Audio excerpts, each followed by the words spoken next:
வணக்கம் சார். வணக்கம். இதுவரை காலம் புவியியலை பற்றியே சொல்லி கொண்டு வந்த நீங்கள் மாணவர்களுக்கும் ஊடகங்களுக்கும் இன்றைக்கு இருக்கும் உங்களை பற்றி சொல்லணும்.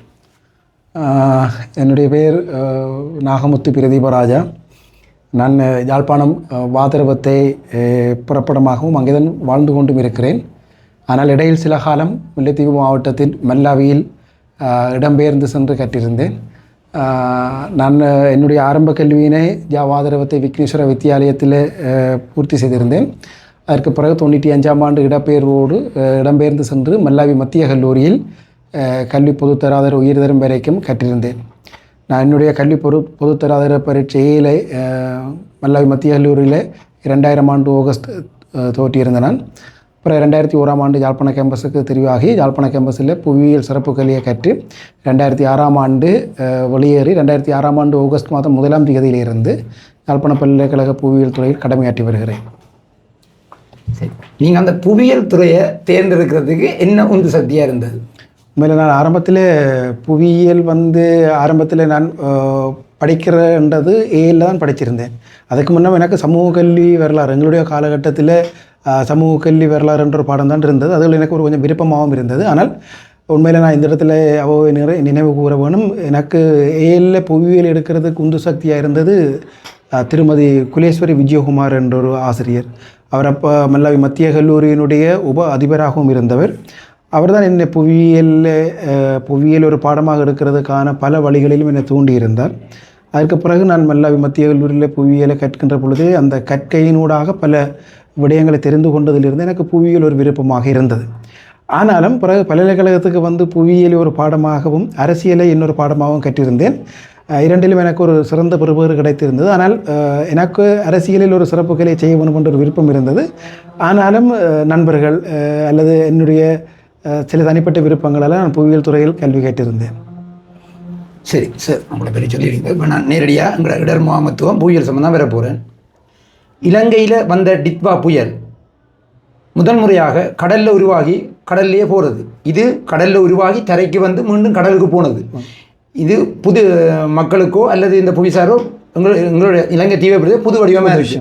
இதை பற்றி நீங்கள் ஒரு சொல்லுங்கள். என்னென்றால் உண்மையாக பொதுவாக எங்களுக்கு மிக நீண்ட காலமாகவே இந்த காலநிலைசார் அனர்த்தங்கள் ஒரு பெரிய பிரச்சனையாகவே இருந்திருக்குது. இலங்கையின் வரலாற்று காலத்தில் நீங்கள் பார்த்து தெரியும் உங்களுக்கு, இந்த ராட்சியங்கள் தென்மேற்கு நோக்கி இடம்பெயர்ந்தது என்று சொல்லி கதை இருக்குது. 1214 கலிங்கத்து மாகனின் படையெடுப்பை தொடர்ந்து என்று. உண்மை அதுக்கு கூட வறட்சி ஒரு காரணமாக இருந்திருக்கிறதாக சில ஆய்வாளர்கள் கூறுகின்றார்கள். அப்போ மிக நீண்ட காலமாகவே எங்களுக்கு ஒரு பெரிய பிரச்சனை இருக்குது. நான் இன்னொரு விஷயத்தை இதில் சொல்லணும் என்றால், இலங்கைக்கு விஜயன் வருகை தந்தது கூட இந்த கடலில் நிகழ்ந்த சூறாவளி அனர்த்தத்தினால தான். அப்போ எங்களுக்கு இருக்கிற பிரச்சனை என்னென்றால், எங்களுக்கு மிக நீண்ட காலமாகவே இந்த காலநிலை சார் அனர்த்தங்கள் இருந்திருக்குது. ஆனால் இதுவரைக்கும் எங்களுக்கு ஒரு கோட்பாட்டு ரீதியான ஒரு பிரச்சனை இருந்து அப்படின்னு சொல்லி பொதுவாக இந்த வங்காள விரிகுடாவில் ஒரு சீசனுக்கு உண்மை ஆண்டு முழுவதும் தோற்றம் பெற்றாலும் கூட ஒரு சீசனுக்கு தோற்றம் பெறுகிற தாளமுக்கங்கள் புயல்கள் தான் எங்கட பகுதிக்கு வருவதுண்டு, இலங்கைக்கு வாரதுண்டு. அந்த அடிப்படையில் பொதுவாகவே இலங்கையின் கிழக்கு பகுதியூடாக பிரவேசித்து மேற்கு பகுதியூடாக வெளியேறி போவதுதான் வளமையாக இருந்தது. அதனோடு இன்னொரு விஷயத்தை நான் குறிப்பிட வேண்டும் என்னென்றால், பொதுவாகவே எங்களுக்கு இந்த நிலைமைகளை பொறுத்தீங்க என்றால், அப்படியே வங்காள விரிகுடாவிலிருந்து ஒரு காற்று சுழற்சி உருவாகி அப்படியே கிழக்கு பகுதிக்கு ஊடாக அல்லது வடக்கு பகுதிக்கு ஊடாக அல்லது தென்கிழக்கு பகுதிக்குள்ளூடாக நாட்டுக்குள் நுழைந்து வெளியேறுவதன் வலிமையாக இருந்தது. ஆனால் இந்த முறை மட்டும்தான் இலங்கையின் வரலாறு பார்த்தீங்கன்னா, இலங்கையில் மிக நீண்ட காலமாகவே தமிழாக்கள் நிறைய இந்த காலநிலை சார்ந்த விஷயங்களில் சரியான கவனம் உள்ளாக்கள். இன்றைக்கும் காலநிலை பற்றி வயது போனாக்கள் எந்த விதமான விஞ்ஞான கணிப்பும் இல்லாமல் சில விஷயங்களை சொல்லிவினோம். உதாரணமாக கும்பம் வைக்கிற பொழுது மழை பெய்யும், கும்பச்சரிக்கிற பொழுது மழை பெய்யும், விளக்கீட்டுக்கு பிறகு கிழக்கிட்டு போகும் மழை என்று, மற்ற நத்தாருக்கு மழை இல்லாட்டி செத்தாலும் மழை இல்லை. இந்த மாதிரி மழையோடு சம்பந்தப்பட்ட விஷயங்கள் இருக்குது. மற்ற காண்டவனத்துக்கு கணக்கு வெயில் இருக்குமென்று ஒரு நல்ல காரியங்களும் செய்ய மாட்டினோம். தெற்கோட்டம் என்றதெல்லாம் கலண்டர்களே குறித்து வச்சிடும். அப்போ இந்த விஷயம் இல்லாமல் எங்களுக்கு மிக நீண்ட காலமாகவே நாங்கள் இந்த நிலைமைகளை அனுசரித்து வந்திருக்கிறோம். எங்களின் வாழ்க்கை முறை, பயன்பாடுகள், சாப்பாடு, உணவு, உடை எல்லாமே இந்த காலநிலையோடு சம்மந்தப்பட்டிருக்கு. நான் பல இடங்களில் சொல்கிற விஷயம் என்னென்றால், நாங்கள் வடக்கு வாசலும் கிழக்கு வாசலும் வீடு கட்டுறதுக்கு காரணமே எங்களுக்கு அந்த ரெண்டு திசையில் இருந்தால் காற்று வீசும்ன்றதுனால. இப்போ இருக்கிற மாதிரி ஃபேனோ ஏசியோ அப்போ கிடையாது. அப்போ இயற்கையான காற்று தான் இருந்தது. அப்போ அந்த இயற்கையான காற்றை நாங்கள் எப்படி அனுபவிக்கணும் மாட்டோம், இந்த வடக்கு பக்க வாசலை திறந்து வைக்கிறதும் கிழக்கு பக்க வாசலை திறந்து வைக்க வேணும். அப்போ அதுக்கு பிறகு தான் பார்த்தீங்கன்னா எங்களுக்கு இந்த வடக்கு வாசல் வாசல் வீடு, தெற்கு வாசல், கிழக்கு வாசல் வீடு என்ற நிலைமை வந்தது. அப்போ எல்லா விஷயங்களிலேயும் நாங்கள் காலநிலையை பின்பற்றி இருக்கிறோம். ஆனால் விஞ்ஞான ரீதியான காலநிலை சார்ந்த அணுகுமுறை வந்து 1865 ஆண்டு பிரித்தானியர் இலங்கைக்கு அறிமுகப்படுத்தினார்கள். அப்போ அவர்கள் இலங்கையினுடைய நில அளவை திணைக்களத்துக்களை நாடு முழுவதும் ஒரு பெரிய நில அளவை வேலை செய்து கொண்டிருந்தார்கள். அப்போ அவர்கள் அதுக்கு கீழொரு திணைக்களமாக இந்த வளிமண்டல திணைக்களத்தை உருவாக்கி இருந்தார்கள். அப்போ அண்டையிலிருந்து இன்ற வரைக்குமான விஞ்ஞான ரீதியிலான இந்த வானிலை சார்ந்த விஷயங்களில் இந்த டிட்வா புயல் தான் முற்றிலும் புதிதான ஒன்று. ஒரு சூறாவளியோ அல்லது காற்று சுழற்சி ஒன்று மேற்கு நோக்கி நகர்ந்தால் அப்படியே மேற்கு நோக்கி போகிறதான் வளமை. இது வரைக்கும் வரலாற்றில் முதல் தடவையாக இது மேற்கு நோக்கி போய் மேற்கிருந்து திருப்பி கிழக்கு நோக்கி வந்திருந்து. அது கிழக்கு நோக்கி வந்திருந்தாலும் பரவாயில்லை, இன்னொரு காற்று சுழற்சி நிலவினது அதோடு சேர்ந்து ஒன்றாகி பிறகு இலங்கையின் தென்பகுதியூடாக, இலங்கைக்கு வரலாற்றிலேயே தென்பகுதியூடாக ஒரு சூறாவளி அல்லது புயல் நுழைஞ்சு வடபகுதியூடாக வெளியேறுவது இதுதான் வரலாற்றில் முதல் தடவை. அப்போ உண்மையாக இதுன்ற பாதிப்பு மிகப்பெரிய அளவில் இருந்திருக்கும். ஆனால் இந்த மத்திய மலைநாடு என்று எங்களுக்கு தடையாக இருந்ததுனால உண்மையில் பாவம் என்னென்றால் மத்திய மலைநாடு எங்களை தடுத்து வடக்கு, கிழக்கு, வடமத்திய, வடமேல், மேற்கு மாகாணங்களுக்கு பாதிப்பை குறைச்சிருக்குது. ஆனால் துரதிர்ஷ்டவசமாக மத்திய மாகாணம் மிகப்பெரிய அளவிலான பாதிப்பை எதிர்கொண்டிருக்குது. மிகப்பெரிய அளவிலான நிலச்சரிவு இருக்குது. இலங்கையின் வரலாற்றில் 2004 ஆண்டு சுனாமிக்கு பிறகு ஒரு பெரிய உயிரிழப்பு ஏற்படுத்தி இருக்குது. ஆனால் என்ன கேட்டீங்கள் என்றால் சுனாமியை விடவும் மிக மோசமான பொருளாதார பாதிப்புகளை ஏற்படுத்தியிருக்குது. சுனாமி ஓரளவுக்கு கரையோர பகுதியின் பொருளாதாரத்தை தான் அழிச்சது. இது அப்படி இல்லை, நாடு முழுவதும் பொருளாதாரத்தை தூண்டியிருக்கு. உண்மையில் இன்னும் இன்றைக்கு ஒரு செய்தி பார்த்தேன், இந்த தாக்க மதிப்பீட்டு அறிக்கை முழுமையாக இந்த சேதங்களை பற்றி மதிப்பீடு செய்யவே 6 மாதம் எடுக்கும் என்று சொல்லியிருக்கிறார். அந்த அளவுக்கு மிக மோசமான பாதிப்பை ஏற்படுத்தி இருந்தது இந்த டிட்வா புயல். இப்போ இலங்கையின் வரலாற்றில் இது ஒரு முதல் தடவையான நிகழ்வு. சரி சார், இப்போ நீங்கள் 1800 சச்சத்தில் பிரித்தானியர்களுக்காக இந்த வானியல் என்ற கொண்டு வரப்பட்டது. நான் கேட்குறேன் என்னென்றா, இந்த பூமியின் தட்டுகள் முதல் இலங்கைக்கு அருகாக இருக்கவில்லை, நகரவில்லை. அப்போ அதற்கேற்றவாறு தான் கட்டிட அமைப்புகள் இலங்கை தீவும் அமைக்கப்பட்டது. இப்போ அண்மை காலங்களில் நீங்கள்லாம் சொல்லியிருக்கிறீர்கள் தட்டு நகர்ந்து கொண்டு இந்த புயல்கள், சுனாமிகள் உருவாகக்கூடிய நிலைக்கு வந்திருக்கண்டு. இந்த நிலையில் பார்க்க ஏற்கனவே அனுமதிகள் கொடுக்கப்பட்ட 100லேருந்து இன்றைய வரைக்கும் கட்டிட அனுமதிகள் கொடுத்துருப்பினோம். அப்போ இப்போ நிலத்தட்டை வச்சோன்னா அனுமதிகள் கொடுக்க இனி அப்போ இந்த பூமி அதிர்ச்சி, பூகம்பங்கள் வருமானு சொன்னால் இப்போ ஏற்கனவே அமைக்கப்பட்ட கட்டிட அமைப்புகள் என்ற நிலை என்ன? உண்மையில் என்னென்றால் இலங்கைக்கு மிக நீண்ட காலத்திலிருந்து இந்த புவிநடுக்க அச்சுறுத்தல் இருந்திருக்குது. 1615 ஆண்டு ஏப்ரல் மாதம் 14ஆம் தேதி கொழும்பு துறைமுகத்தை மையப்படுத்தியதாக ஒரு புவிநடுக்கம் நிகழ்ந்திருக்குது. அந்த புவிநடுக்கத்தை நேரில் பார்த்த ஜோர்ஜியன் யூனிவர்சிட்டியின் ஒரு ப்ரொஃபஸர் ஃப்ரீமன் என்றவர், அவர் அதை லிஸ்பனில் அறிக்கையிட்டிருக்கிறார். அவர் ஒரு 49 பக்கத்தில் ஒரு அறிக்கை கொண்டு கொடுத்துருக்கிறார். 1615 துறைமுகத்துக்கு அண்மித்து நிகழ்ந்த இந்த புவிநடுக்கத்தால் 2000 பேர் செத்துன்னு சொல்லியிருக்கிறார். அதுக்குரிய ஆதாரம் என்னட்ட கிடக்குது. அப்போவிலிருந்து இப்போ வரைக்கும் சின்ன சின்ன அளவிலான நிலநடுக்கங்கள் நிகழ்ந்து கொண்டு தான் இருக்குது. ஆனால் அது பெரிய அளவில் பாதிப்பு இல்லை. அப்போ அதன் அடிப்படையில் தான் நான் ஒரு கருத்து கூறியிருந்தேன். என்றால் உண்மையாக ஆய்வுகள் கிட்டத்தட்ட 62 ஆய்வுக்கட்டுகள் இருக்குது இலங்கைக்கின்ற புவிநடுக்க வாய்ப்பு உள்ளது என்று சொல்லி. இதை விட பெரிய புவிச்சரிதவியல் அறிஞர்கள், பெரிய புவிநடுக்க வல்லுநர்கள் கூட சொல்லியிருக்கிறார்கள் அனர்த்த வாய்ப்பு இருக்குது, புவிநடுக்க அனர்த்த வாய்ப்பு இருக்குது என்று. ஆனால் சில கோட்பாட்டு ரீதியான கொள்கைகள் இருக்குது. அப்படின்னா தகடுகளில் தான் கூட, தகட்டு விளிம்புகளில் தான், ஊரங்களில் தான் கூட நிகழும் என்றதுனால இலங்கை தகட்டின் மையத்தில் இருக்கிறதுனாலையும் பாதிப்பு இல்லை என்று ஒரு தரப்பு கூறுகின்றது. ஆனால் அப்படி இல்லை. இலங்கைக்கு கீழே சின்ன சின்ன தகடுகளில் நாள்தோறும் விருத்தி ஏற்பட்டு கொண்டு வருகிறது. அந்த விருத்தி வந்து இன்றைக்கு இப்போ சின்னதாக நிகழ்ந்து கொண்டு இருக்குது. அது ரிக்டர் அளவில் 2, 2.5, 3, 4.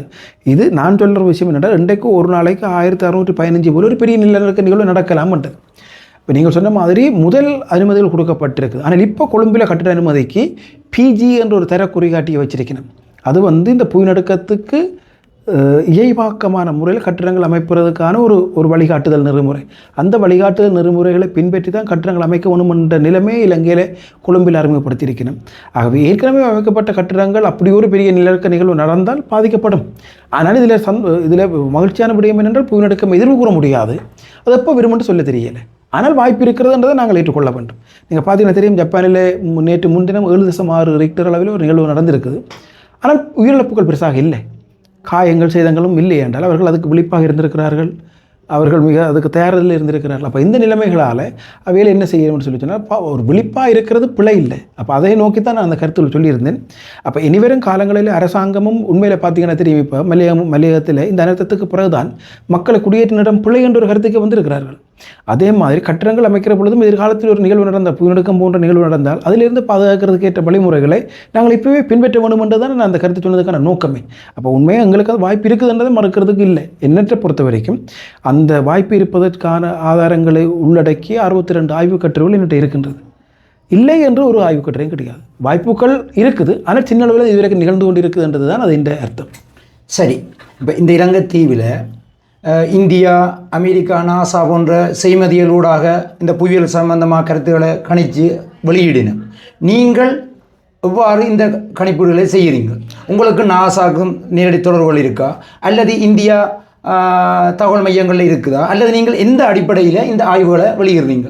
நான் ஒரு காலநிலையாளர் அடிப்படையில் என்னுடைய கலாநிதி பட்டத்தில் காலநிலையில் முடித்திருக்கின்ற அடிப்படையில் நான் இந்த வானிலை எதிர்கூறலை 2019ஆம் ஆண்டிலிருந்து மேற்கொண்டிருக்கின்றேன். எனக்கு அறிஞ்ச வகையில் இந்த இலங்கை வளிமண்டலவியல் திணைக்களத்தை தவிர்த்து ஒரு ஒரு ஆள் முதலில் இந்த வானிலை சார்ந்த அறிவிப்பை செய்ய தொடங்கினது நான் தான் நினைக்கிறேன். நான் 2019 தொடங்கி இப்போ நிறைய பேர் இருக்கிறேன். அண்டையிலிருந்து நான் பின்பற்றின விஷயம் என்னென்றால், நான் செய்மதி படங்களை பெறுவதற்காக 9 நிறுவனங்களோடு நான் சப்ஸ்கிரைப் பண்ணியிருக்கிறேன். சப்ஸ்கிரைப் பண்ணால் மெம்பர்ஷிப் இருக்குது. அப்போ அந்த மெம்பர்ஷிப்பில் நீங்கள் சொன்ன அமெரிக்காவினுடைய மீட்டியாலஜிக்கல் டிபார்ட்மெண்ட்டும் உண்டு. அவையிட்டிருந்து பெறுகின்ற இந்த செய்மதி படங்களை வச்சுக்கொண்டு தான் நான் பெருமளவுக்கு மாதிரி அமைப்பினூடாக நான் என்னுடைய கலாநிதிப்பட்ட ஆய்வு என்பது 2100ஆம் ஆண்டு வரைக்கும் இலங்கையில் பல்வேறுபட்ட மாதிரிகளின் அடிப்படையிலான காலநிலை மாற்றப்போக்கு எப்படி இருக்கும் என்றது தான் என்னுடைய ஆய்வு. அப்போ அதுக்கு பயன்படுத்தப்பட்ட அதே மாதிரிகளை பயன்படுத்தி தான் நான் ஆய்வுகளை செய்வதுண்டு. அதன் அடிப்படையில் தான் நான் எதிர்ப்பு கூறலையும் வழங்குவதுண்டு. ஆனால் நான் இந்த இடத்துல ஒரு விடயத்தை குறிப்பிட வேண்டும் என்றால், உண்மையில் இந்த வானிலை எதிர்ப்பு கூறல் என்றது மிகவும் சிக்கலானது. அதுவும் இலங்கை போன்ற ஒரு தீவு தன்மை வாய்ந்த பகுதியில், அதிலும் வடக்கு மாகாணம். ஏனென்றால் வடக்கு மாகாணத்தின் கிழக்கு பகுதி வங்காள விரிகுடா கடல் இருக்கிறது, மேற்கு பகுதி அரபிக்கடல் இருக்கின்றது. அப்போ இப்படி ஒரு சூழ்நிலையில் உண்மை எதிர்கூறுறது மிகவும் சிரமமானது. ஏனென்றால் எப்பொழுதுமே அது 100% எல்லா சந்தர்ப்பத்திலும் 100% அப்படியே நடக்கும் வேண்டில்லை. ஆனால் ஓரளவுக்கு 80% என்ற அளவுக்கு சரியாக எதிர்கூறலாம். ஆனால் இலங்கைக்கு ரேடார் போன்ற வசதிகள் இருக்கும் என்றால் மிகச்சரியாக மழை அளவை கூட மிகச்சரியாக துல்லியமாக கணித்து நேரம் நிமிடங்களோடு மழை பெய்யறதுக்கான வாய்ப்புகளை சொல்ல முடியும். உங்களுடைய வவுனியா நில அதிர்வை நீங்கள் சொன்னது கச்சிதமானது. நீங்கள் இந்த அறிவிப்புகளை செய்கிறதுக்கு அரசு உங்களுக்கு அரசுடன் தகவல்களை வழங்கி அல்ல அரசு உங்களோட கொடுக்கறதுக்கு உங்களுக்கு அதிகாரம் இருக்கா, அல்ல அதிகாரம் இல்லையா, அல்ல நீங்கள் அரசிடமிருந்து என்னத்தை எதிர்பார்க்குறீங்கள், அதை உத்தியோகமாக வெளியிட வேணும்ன்றது? இப்போ உண்மையிலேயே உங்களுடைய கருத்துக்களை இந்தியா ஊடகங்களில் சொன்ன அளவுக்கு கூட டெலிகாஸ்ட் பண்ணுற அளவுக்கு வந்துட்டு, ஆனால் உங்களுக்கு அதிகாரம் இருக்கா, அதை பெறுறதுக்கு என்ன வழி? முதலாவது, நான் ஒரு பல்கலைக்கழக கல்வியலாளர். எங்களை பொறுத்த வரைக்கும் இந்த அகாடமிக் ஃப்ரீடம் ஒன்று இருக்குது. அந்த அகாடமிக் ஃப்ரீடம் என்றதின் உண்மையான அர்த்தம் என்னவென்றால், ஆய்வு செய்து அந்த ஆய்வுகளின் அடிப்படையில் கருத்துக்களை வெளியிடுவதற்கான சுதந்திரம் தான் அந்த அகாடமிக் ஃப்ரீடம் என்றது. இப்போ சும்மா கருத்து சொல்லாமல் போதுமான ஆதாரங்கள், நான் அந்த புயலடக்கம் பற்றிய கருத்தை கூட 52 கட்டுரைகளின் அடிப்படையில் அதை உசாத்துணைகளாக கொண்டு தான் சொல்லியிருந்தேன். அப்போ ஆதாரங்களின் அடிப்படையில் கருத்து கூறலாம். அதற்கு நான் எந்த விதமான அனுமதியும் பெற வேண்டும் என்ற அவசியம் கிடையாது. ஆனால் நீங்கள் குறிப்பிட்டது போல ஒரு அரச திணைக்களம் சார்ந்து நான் அறிவிப்பை விடுவதற்கு, அனர்த்தங்கள் தொடர்பான அறிவிப்பை விடுவதற்கு எனக்கு பூர்ணமான சுதந்திரம் இருப்பதாகவே நான் கருதுகிறேன். ஏனென்றால் ஆய்வுகளின் அடிப்படையில் நான் அதை அறிந்ததற்கு பின்னர் நான் அதை பொதுவெளியில் கருத்து கூறுகிறேன். ஆனால் கடந்த காலங்களில் நீங்கள் குறிப்பிட்டது போல வணக்கம் சொன்னால், எனக்கு இதில் இருக்க வேண்டிய விஷயம் சொன்னால், அந்த அதிகாரம் உங்களுக்கு இருக்கான்றது என்ற அர்த்தம் நாங்கள் எப்படி எதிர்பார்க்கணும்னா, என்ன விடயத்தினூடாக நீங்கள் அரசாங்கத்துக்கு இப்படி நடக்க போது தெரிவிக்கலாம். இல்லை, உண்மை நான் கடந்த சில காலங்களுக்கு முன்பு நான் அரசாங்கத்துக்கு சில சமயங்கள் ஒரு தீவிரமான வானிலை நிகழ்வை கண்டால் உரிய திணைக்களங்களுக்கு அறிவித்திருக்கிறேன். ஆனால் சில கூட்டங்களுக்கு கூட நான் அழைக்கப்பட்டு பங்கு பெற்று இருக்கின்றேன். ஆனால் சில அழைக்கப்பட்டு நிகழ்ந்த கசப்பான அனுபவங்களுக்கு பின்னர் நான் உங்களுக்கு அது வெளிப்படையாக கூறுவதென்றால், கடந்த ஆண்டுகளில் வடக்கு மாகாணத்தின் மிக உயர்ந்த அதிகாரி ஒருவர் பங்கு பெற்றிய கூட்டத்தில் நானும் அழைக்கப்பட்டிருந்தேன், நானும் போயிருந்தேன். அன்று மாங்குளத்தில் 100 மில்லிமீட்டர் மழை கிடைத்திருந்தது. ஆனாலும் அந்த அதிகாரி என்னுடைய கருத்தை ஏற்க முடியாது என்று சொல்லி, அதற்குரிய திணைக்களங்கள் இருக்கின்றன, அந்த திணைக்களங்களின் கருத்தை தான் கேட்கலாம்னு சொல்லி அதில் எனக்கு சந்தர்ப்பம் கூடவில்லை. ஆனால் அதில் வேடிக்கையான விடயம் என்னென்றால், அடுத்த நாள் அனர்த்தத்துக்கான தயார்படுத்தக்கூட அடுத்த நாள் நடந்துடுது. என்றால் அன்றைக்கு நான் என்னுடைய கருத்தை கேட்கல அன்று இரவே ஒரு பெரிய அனர்த்தம் நிகழ்ந்து அடுத்த நாள் என்னது அதில் கூட்டியிருந்தார்கள். நான் போகவில்லை. ஏனென்றால் நான் உண்மையில் நான் ஒரு விடயத்தை சொல்லணும். நான் ஒரு பேராசிரியராக கற்பிப்பதும் ஆராய்ச்சி செய்வதும் தற்சமயம் ஒரு துறை தலைவராக இருக்கின்றபையினால் இந்த துறையை நிர்வகிப்பதும் தான் எனக்கு சம்பளம் கிடைக்கின்றது. ஆனால் உண்மை அதற்கு மேலதிகமாக எங்கள் மக்கள் நன்மைக்காக உண்மையிலே எனக்கு மிகப்பெரிய கவலை இருக்கின்றது. எல்லோரும் நான் ஒரு வானிலை முன்னறிவித்தலை சரியாக விட்டிருக்கிறேன் என்ற ஒரு முகநூல் தளங்களினூடாக தனிப்பட்ட ரீதியாக என்னை பலர் பாராட்டியிருந்தார்கள். ஆனால் எனக்குள் மிகப்பெரிய கவலையும் வேதனையும் இருந்தது. இந்த நான் கூறிய அறிவித்தல் இந்த மலையக மக்களுக்கு அல்லது பாதிக்கப்பட்ட மக்களுக்கு சென்றிருந்தால் ஆக குறைந்தது இன்று வரைக்கும் 600க்கு மேற்பட்ட உயிரிழப்புகள் நிகழ்ந்திருக்கு. இதில் ஒரு 300 உயிரிழப்பையாவது தவிர்த்திருக்கலாம் என்ற ஒரு கவலை எனக்கு இன்றும் இருக்கின்றது. ஏனென்றால் என்னை பொறுத்த உண்மையில் எனக்கு அது என்னென்றால் நான் கண்டுபிடிச்சவங்கள தடுக்க போயிட்டு எனக்கு ஆனால் நீங்கள் என்னுடைய முகநூல் தளத்தில் பார்த்தது ஏன்னா நான் இந்த வருடத்துக்கான வடகள் பருவத்துக்கான எதிர்கூறலை மேற்கொண்டிருந்தேன். அந்த எதிர்கூறலில் நான் சொல்லியிருந்தேன் நவம்பர் 20 டிசம்பர் 10 வரைக்கும் நாங்கள் மிக மிக அவதானமாக இருக்க வேண்டும் என்று. நவம்பர் மாதம் 17 கூறியிருந்தேன் மிகப்பெரிய அனர்த்தத்தை இலங்கை மக்கள் எதிர்கொள்ள தயாராக இருக்க வேண்டும் என்று. மீளவும் நவம்பர் மாதம் 23 சொல்லியிருந்தேன் மண்சரிவு அபாயம் இருக்குது, மத்திய தென் மாகாண மக்கள் மிக அவதானமாக இருக்க வேண்டும் என்று. அதிலிருந்து தொடர்ச்சியாக வெளியிட்டு 23 நான் எப்படி ஒரு வெள்ளத்திலிருந்தும் புயலில் இருந்தும் மண் சரிவிலிருந்தும் எங்களை பாதுகாக்கலாம் என்றதை கூட என்ற முகநூலில் தொட்டிருந்தேன். ஆனால் உண்மையாக இந்த இடத்தில் நான் அவரை பாராட்ட வேண்டும். என்னுடைய முகநூல் தளத்தில் நான் கூறிய விடயங்களை அடிப்படையாக வைத்துக்கொண்டு வடக்கு மாகாணத்துக்கான அனர்த்த தயார்படுத்தல் கூட்டம் ஒன்றினை வடக்கு மாகாண ஆளுநர் மேற்கொண்டிருந்தார். அந்த அனர்த்த தயார்படுத்தல் கூட்டத்திற்கு என்னையும் அழைத்திருந்தார். உண்மை நான் அவருக்கு இந்த முகநூல் நான் முதல் தடவையாக உங்களோடாகவே அவருக்கு ஒரு பெரிய மனப்பூர்வமான நன்றியை தெரிவித்துக் கொள்கிறேன். உண்மையில் வடக்கு மாகாண மக்கள் அதற்காக அவருக்கு தந்தீங்கன்னு சொன்னால் சந்தோஷமாக இருக்கும். என்ன மாதிரி அறிவிப்புன்னு சொன்னால் இப்போ நீங்கள் சொல்கிறது ஒஃபிஷியலாக கவர்மெண்ட் வந்து கேட்கலன்றது அது அவங்களோட கருத்து. ஆனால் நான் என்ன ஆசைப்படுறேன்னு சொன்னால் இப்படி நடந்துட்டு ஆனால் உங்களுடைய பேஸ்புக் அந்த பக்கமாக இல்லை யூடியூப் பக்கமாக ஏதோ ஒன்று நீங்கள் ஆரம்பித்து ஒஃபிஷியலாக அது நடக்க எதிர்கூறல் என்னை பொறுத்த வரைக்கும் புவியல்னா எதிர்கூறல் அது நடக்காமல் போகலாம்ன்றதான் விஷயம். ஆனால் நீங்கள் உங்கள் கருத்துக்களை வந்து வெளிப்படையாக மக்களுக்கு சேர்றதுக்கு ஒரு தளத்தை உருவாக்க வேணுமென்றது என்னுடைய கருத்தாக இருக்குது. நான் உண்மையாக உங்களுக்கு ஒரு விஷயத்தை சொல்லணும். நான் அதில் உண்மையாக விரும்புகிறேன். ஆனால் என்னை கன பேர் ஒரு யூடியூப் தளத்தை கூட ஆரம்பிக்க சொல்லியிருந்தாங்க. ஆனால் நான் அதில் ஆரம்பிக்க விரும்பவில்லை. ஏனென்றால் என்னுடைய ஒரே நோக்கு இந்த கருத்தை அதையும் பலரும் பிரதி பண்ணி பல இடங்களுக்கு பரப்ப வேணும் என்றதுதான். சில சமயங்களில் என்னுடைய யூடியூப் தளத்தில் நான் ஒன்று உருவாக்கி இதெல்லாம் எனக்கு சில சமயம் ஒரு சின்ன வருமானம் வரலாம். ஆனால் நான் இந்த சமூக வலைத்தளத்துக்கு மினைக்கிற மாதிரி அதில் நான் ஒரு கூட்டத்தில் பங்கு கொண்டிருக்கிற பொழுது கிடைக்கிற இடைவெளியில் நான் ட்ரை பண்ணக்கூடிய மாதிரி இருக்கும், பதிவு செய்யக்கூடிய மாதிரி. ஆனால் யூடியூப் தளத்தில் ஆனால் உண்மையிலே இப்போ பல்கலைக்கழகம் சார்ந்து சிலர் முயற்சி எடுக்கிறார்கள். எங்களுடைய புவியியல் துறையிலேயே காலநிலை ஆய்வு மையம் ஒன்றை உருவாக்கி அதனூடாக தகவல்களை வெளிப்படுத்த வேண்டும் என்று. உண்மையாக எனக்கு அது கூட நான் தகவலை சொல்லலாம். ஆனால் எப்படி மக்களை போய் மக்களையும் சென்றடைய போகுதுன்றதில் எனக்கு ஒரு பெரிய நெருக்கடி இருக்க போகுது. ஏனென்றால் நடந்துட்டு இதுல இருந்து நானே நிறைய பேர் பார்த்தா வாழ்க்கை செய்திகள் நீங்க சொன்ன தேனில் இருந்தேன்னு சொல்லி நிறைய பேர் போட்டு உண்மைதான். எனக்கு ஆதாரம் வச்சுக்கொண்டு நீங்கள் சொன்னால் என்னை பொறுத்த வரைக்கும் ஒரு 80% மக்கள் வந்து பின்தொடர வாய்ப்புகள் இருக்கு. இந்த சந்தர்ப்பத்திலேயே நீங்கள் ஆரம்பிச்சிங்கன்னு சொன்னால் என்ன ஏன்னா காலதாமதம் ஆரம்பிச்சிங்கன்னு சொன்னால் காலம் இனி அடுத்த என்ன தாண்டி நான் உங்களுக்கு அதில் இன்னொரு விஷயத்தை சொல்ல விரும்புகிறோம். அப்படி என்றால் இதில் நான் ஒரு நிறுவனமயப்பட்டேன் என்றால் அந்த நிறுவனம் என்று ஒரு நாள் யாராவது ஒருவராலே அதுக்குரிய வரையறைகள் விதிக்கப்படலாம். ஆனால் நான் ஒரு கல்வியாளனாக எனக்கு எந்த விதமான வரையறைகளையும் ஒருவரும் விதிக்க முடியாது. நான் ஒரு பேராசிரியராக நான் ஆய்வு செய்து சொல்கிற விடயங்களை யாரும் எதிர்கருத்துக்கள் கூறலாம், மறுதளிக்கலாம் ஆதாரங்களூடாக. ஆனால் என்னை நிறுத்த முடியாது. ஏனென்றால் எனக்கு இருக்கிற கல்வியில் சார்ந்த சுதந்திரம் அப்படிப்பட்டது. ஏனென்றால் ஒரு பல்கலைக்கழக பேராசிரியராக எனக்கு அந்த சுதந்திரம் இருப்பதாகவே நான் கருதுகிறேன். ஆனாலும் அரசாங்கமும் அங்கீகரித்து எங்களுடைய பல்கலைக்கழகம் அங்கீகரித்தால் ஒரு நிறுவனமயப்படுத்தப்பட்ட முன்னறிவிப்பில் செய்வதற்கு நான் எப்பவும் தயாராக இருக்கிறேன். ஏனென்றால் என்னுடைய ஒரே நோக்கு ஒரு உயிர் கூட இதனோட சில அனர்த்தங்கள் நாங்கள் தவிர்க்கவே இயலாது, சொல்லவும் இயலாது. இப்போ புயநடுக்கம் எப்போ நிகழும், எந்த இடத்துல நிகழும், எந்த நேரம் நிகழும் என்று சரியாக தெரியாது. ஆனால் இது அப்படியே இல்லை. உண்மையில் இது மிகச் சரியாக துல்லியமாக எதிர்ப்பு கூறி நிறுத்தி இருக்கலாம். என்னை கேட்டீங்கன்னா நான் குற்றம் சாட்டுவதற்காக இதை சொல்லவில்லை. ஆனால் நான் சொல்லுகின்ற விஷயம் என்னவென்றால் உண்மையாக ஒரு காற்று சுழற்சி கொண்டு இலங்கைக்கு கீழாக நகர்ந்த பொழுதே தென் மாகாணம் மத்திய மாகாணம் 200 மில்லிமீட்டருக்கு மேற்பட்ட மழை வீழ்ச்சி கிடைத்திருந்தது. அதே காற்று சுழற்சி மீளவும் அதே பாதையால் மறுதிசை நோக்கி நகர்கிற பொழுது இன்னும் ஒரு 200 மில்லிமீட்டர் மழை வீழ்ச்சி கிடைக்கும் என்ற ஒரு அடிப்படையில் எதிர்வு கூறியிருந்தால் உயிர்களை காப்பாற்றியிருக்கலாம். ஆகவே உண்மையில் மக்களுக்கு பாதிப்பு ஏற்படக்கூடாது என்ற என்னுடைய நோக்கம். நான் சில சமயங்களில் நீங்கள் நான் பயப்படுத்துகிறேன், நான் அச்சமூட்டுறேன் என்ற கதையெல்லாம் சொல்லிவின மக்கள். ஆனால் என்னுடைய நோக்கம் அதுவும் இல்லை. மக்கள் அச்சப்படுவதால் அவர்கள் உயிர் போகாது. ஒரு மன உளைச்சல் சில சமயம் ஏற்படக்கூடும், அதை நான் மறுக்கவில்லை. ஆனால் அவர்கள் உயிர் போனார். மன உளைச்சலை நாங்கள் எந்த ஒரு வழிமுறையிலும் மீள உருவாக்கி கொள்ளலாம். ஆனால் ஒரு உயிர் போன உண்மை நீங்கள் சில செய்திகளை பார்க்கிற பொழுது கவலையாக இருக்கும். நீங்கள் என்ன கேட்டீர்கள் என்றால், இந்த உலகத்தில் இறப்பில் மிக மோசமான வலி அனுபவிக்கக்கூடிய இறப்புகளில் ஒன்று இந்த மண் சரிவு என்பது.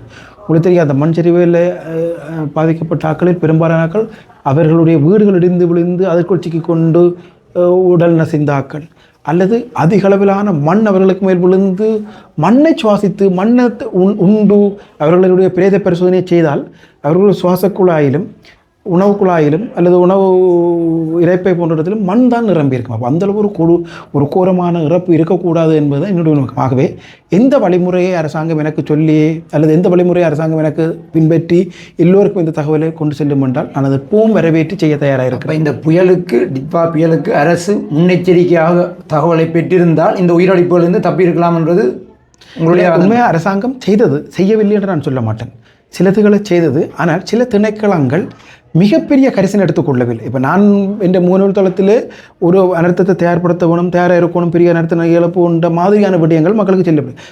பொதுவாக இவர்களுக்கு கனமழை இருக்கும், மண் சரிவு அபாயம் இருக்கும் என்ற ஒரு பொதுவான எச்சரிக்கை விடப்பட்டதே தவிர மிகப்பெரிய ஒரு பாதிப்பு நடக்க போது உடனடியாக எல்லாரும் வெளியேறுங்க கொண்டு ஒரு பெரிய அவசர எச்சரிக்கையை விடுக்கவில்லை. ஆனால் இப்பொழுது விடுகிறார்கள். இந்த டிட்வா புயலுக்கு பின்னர் இப்பொழுது விடுகிறார்கள். சிவப்பு எச்சரிக்கை, அனர்த்த எச்சரிக்கை இலக்கம் 1, 2, 3 என்ற அடிப்படையில் விடுகிறார்கள். அல்லது சிவப்பு, செம்மஞ்சள் அல்லது ஊதா அந்த மாதிரி விடுகிறார்கள்.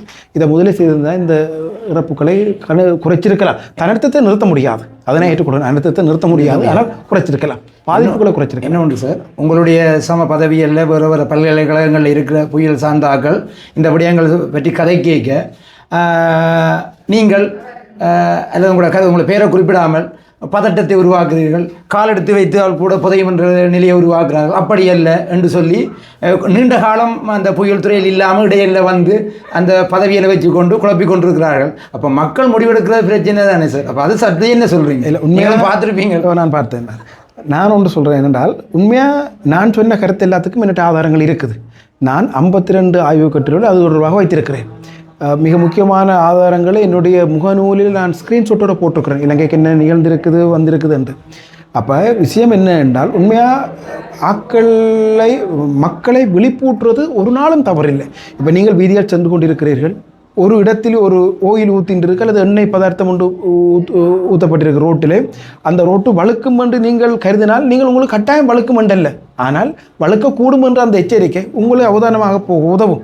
இப்போ அந்த அடிப்படையில் தான் கூறியிருந்தேன். பலர் பலவிதமான கருத்துக்களை கூறுகிறார்கள். ஆதாரங்கள் இல்லாமல் நாகரிகமற்ற வார்த்தை பிரயோகங்களூடாக ஒரு தங்களை கற்றோர் என்று கூறக்கூடிய அந்த கற்ற என்ற அந்த விடயங்களை பெருமளவுக்கு கருத்தில் கொள்ளாமல் சொல்லுகின்ற நிலைமை இருக்கின்றது. ஆகவே அது ஒரு பொருட்டல்ல.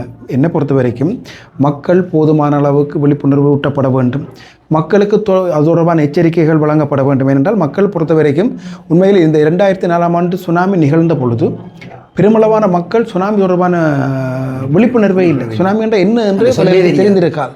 அப்போ பலருக்கு அது தெரிந்திருக்காது விட்டால் அதன் அர்த்தம் என்னென்றால் அவர்கள் தொடர்ச்சியாக அந்த அனர்த்தம் நிகழ்ந்த பொழுது கடற்கரையில் போய் புதினம் பார்க்க போனாக்கள் கணப்படி அதுக்குள்ளே மாட்டுப்படுறது. இப்படி ஒரு நிகழ்வு நடந்தால் அது சுனாமி அனர்த்தத்தை நோக்கி நகர்த்தும் என்ற அந்த அடிப்படை விடயங்களை தெரிந்து கொள்ளாமல் மக்கள் போய் தான் உயிரிழந்திருக்கிறார்கள். ஆகவே இது சுனாமி என்றால் இப்படி ஒரு நிகழ்வு நடக்கும், நாங்கள் எச்சரிக்கையாக முன்கூட்டியே செல்லணும் என்று பாதுகாப்புடன் நோக்கி போயிருந்தால் ஒரு கணிசமான உயிரிழப்புகளை ஏற்படுத்தியிருக்க முடியும். ஆரம்பத்தில் சொன்னீங்கள் அந்த எங்களுடைய மூதாதையர்கள் வாசல் வைக்கிறது, அந்த பழமொழிகள் தத்துவங்களோடாக அந்த வானியல் சம்பந்தமாக இருந்தவண்டு இந்த நீங்கள் மாநில சொன்ன நீங்கள் இந்த எறும்புகள், காட்டு யானை, இந்த முறை நடந்த சம்பவத்தில் எங்கேயாவது இந்த மிருகங்கள், அந்த பண்ணையாளர்கள் வளர்க்கப்பட்ட மாடுகள் பண்ணையால் அழிவு சொல்லிய இந்த காட்டு விலங்குகளோ அல்லது அந்த அப்படியான அழிவுகள் இல்லை, அவைகளுக்கு முன்னெச்சரிக்கைகள் அவை எவ்வாறு தங்களை பாதுகாத்துக் கொள்ளினா? இல்லை, நான் அதை ஏற்றுக்கொள்ள மாட்டேன். என்றால் உண்மையாக நான் இப்பொழுது மிகவும் யோசித்துக் கொண்டிருக்கிற விடயம் முன்னெப்போதும் இல்லாத வகையில்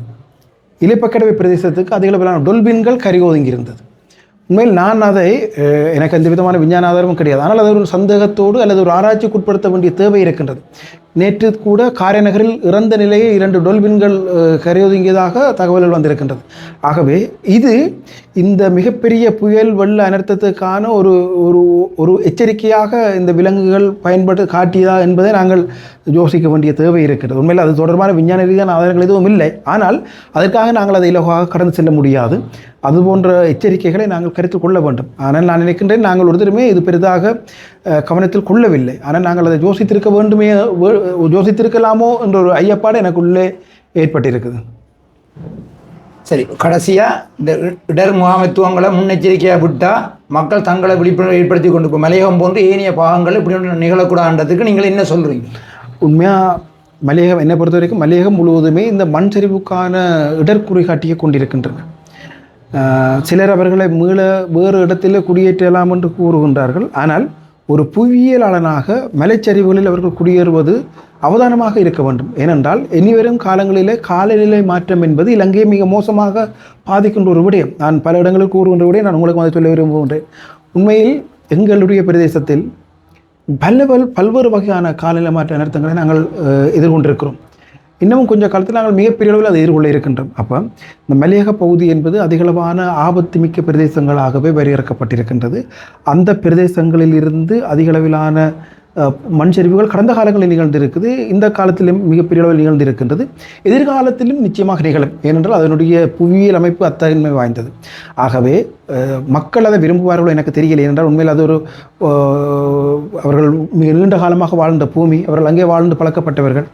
ஆகவே அவர்களை அங்கிருந்து வெளியேற்றி இன்னொரு இடத்தில் குடியேற்றுவது என்பது இவ்வளவு தூரம் சாத்தியமானது என்று எனக்கு தெரியவில்லை. ஆனால் மலையகத்தில் வாழ்கின்ற மக்கள் இந்த யூடியூப் சேனலினூடாக ஒரு விடயத்தை தெரிந்து கொள்ள வேண்டும்.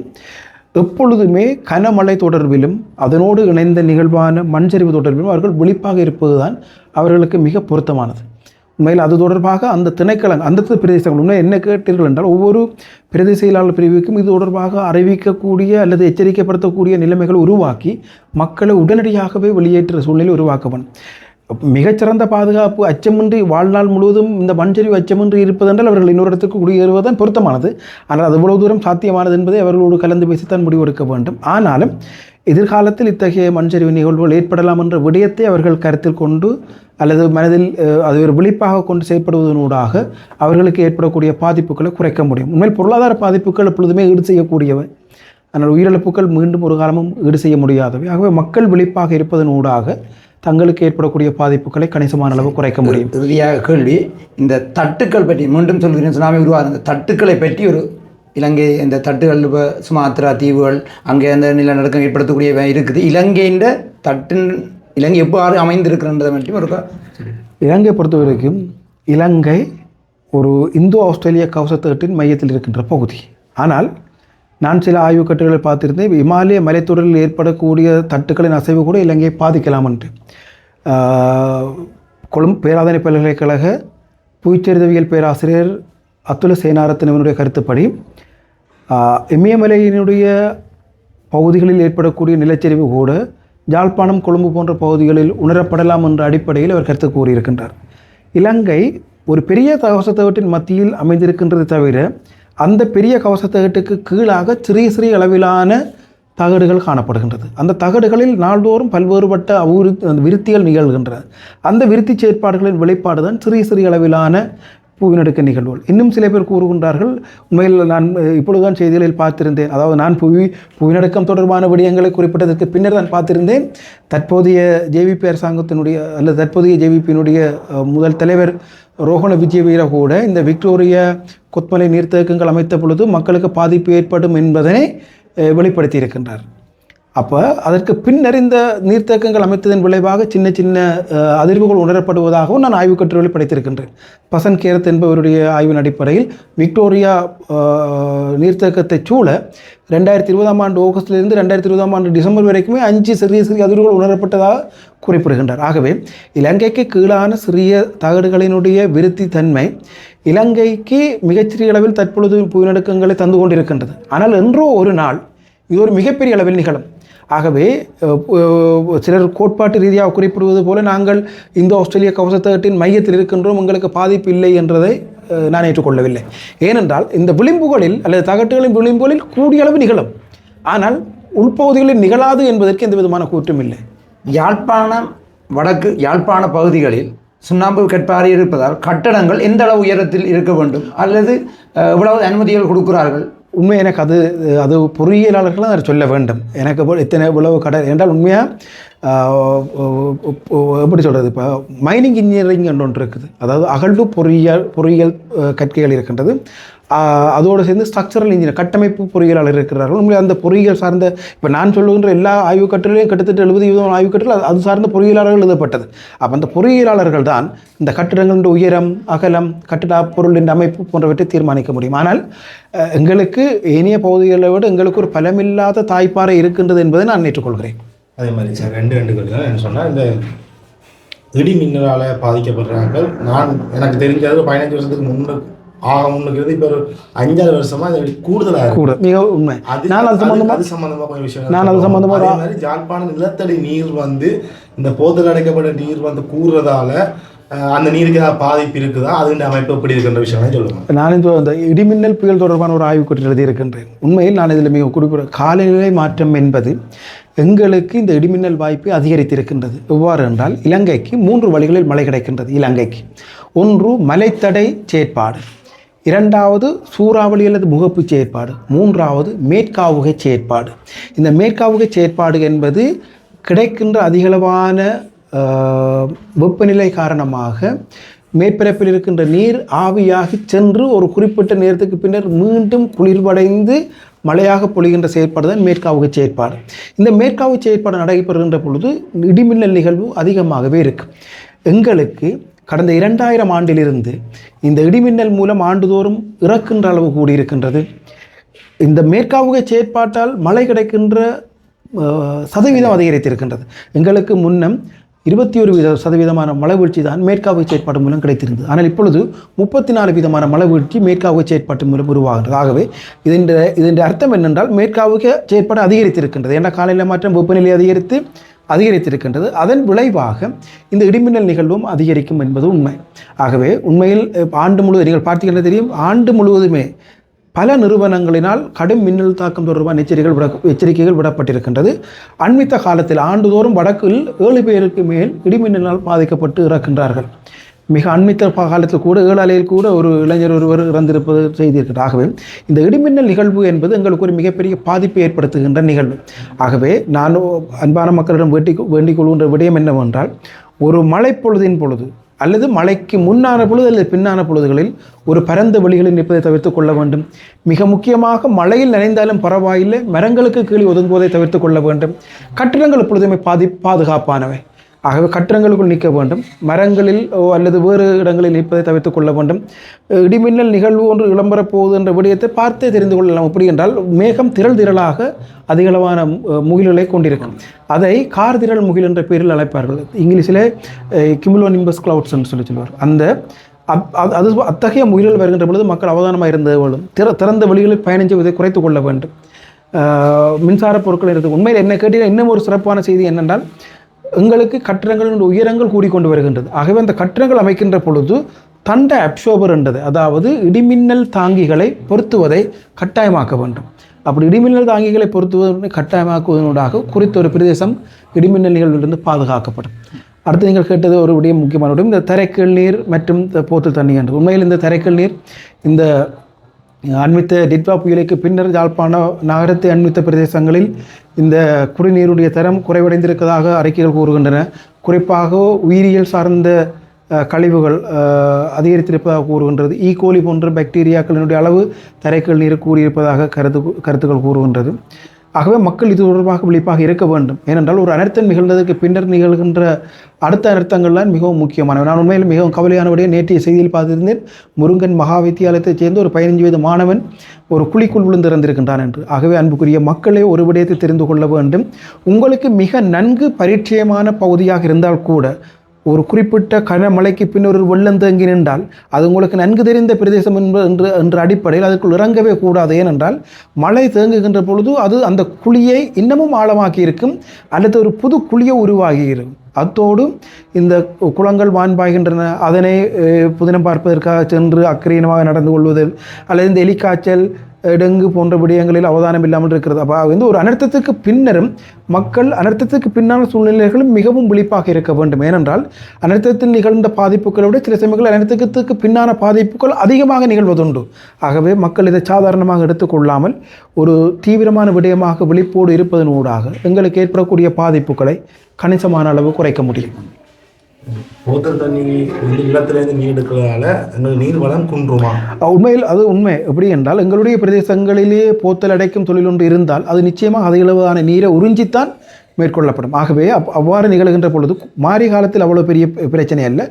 கோடை காலத்திலும் அந்த போத்தல் தண்ணிக்காக தரைக்கல் நீரை பெறுகின்ற நிலைமை இந்த யாழ்ப்பாண குடாநாடு சார்ந்து அமைந்திருந்தால் கோடை காலத்தில் ஏனைய சில கிணறுகளில் வெட்டுகின்ற நிலைமை இருக்கும். ஏனென்றால் அதிகளவான பம்மை பாவித்து அதிகளவான இயந்திரத்தை பாவித்து நீரை வெளியேற்றுகின்ற பொழுது அதற்கு அண்மித்திருக்கின்ற கிணறுகளுடைய நீர்மட்டம் குறைவடைந்து நீர் பாதிப்பு நிச்சயமாக ஏற்படும். நாங்கள் முதல் பற்றி விசாரிக்கும் பொழுது சுண்ணாம்பு கற்கள் இருக்கிறதால அப்படி தன்மை இல்லை என்ற சொல்லியிருந்தேன். இல்லை, நிச்சயமாக இல்லை. ஏனென்றால் எங்களுக்கு இந்த மாரி காலத்தில் கிடைக்கின்ற நீர் தான் எங்களுக்கு தரைக்கல் நீராக தேங்கி நிற்கும்.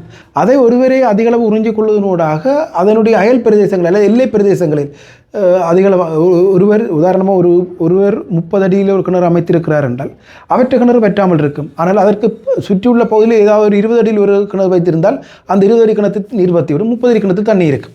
நிச்சயமாக அது இல்லை. ஏனென்றால் தரைக்கல் நீரை அதிகளவு உறிஞ்சுவதனூடாக ஒரு நீர் பற்றாக்குறை நிச்சயமாக ஏற்படும். அதே மாதிரி இது கடைசி கல்வின்னு சொன்னால் இந்த கடல் சார்ந்த புவியியலில் வந்து எப்படின்னு சொன்னால் கடலுக்கு இருந்து ஒரு சில நீர் பட்டா அவைக்கு வந்து கடுமையான நோய் தாக்குறதாகவும் அதாவது இறக்கக்கூடுதலாகவும் சில பேர் சொல்லியிருந்தாங்க, கடல் சாராக சொல்லியிருந்தாங்க. அவர்களுக்கு இது சம்பந்தமான விளக்கம் எனக்கு அந்த துறையில் அவ்வளோ பரிச்சயம் கிடையாது. அதை வந்து இந்த துறையிட்ட உண்மை நீங்கள் எங்களுடைய பல்கலைக்கழகத்தின் மீன்பிடித்துறையிடம் கேட்கலாம். எங்களுடைய புவியியல் துறையில் ஒரு பேராசிரியர் இருக்கின்றார், பேராசிரியர் சூசை ஆனந்தர். அவர் கடல் வளங்கள் தொடர்பான மிகுந்த அறிவும் அனுபவமும் கொண்டவர். நீங்கள் அவரிடமும் கேட்டுக்கொள்ளுங்கள். உண்மையில் எனக்கு மிகவும் நன்கு பரிச்சயமான துறைகளை நான் கருத்து கூறுவதுதான் என்னை எப்பொழுதுமே சம்பந்தம் இருக்குமா இல்லை மன்னி, அது பிரச்சனை இல்லை. நன்றி. நன்றி சார். நன்றி வணக்கம்.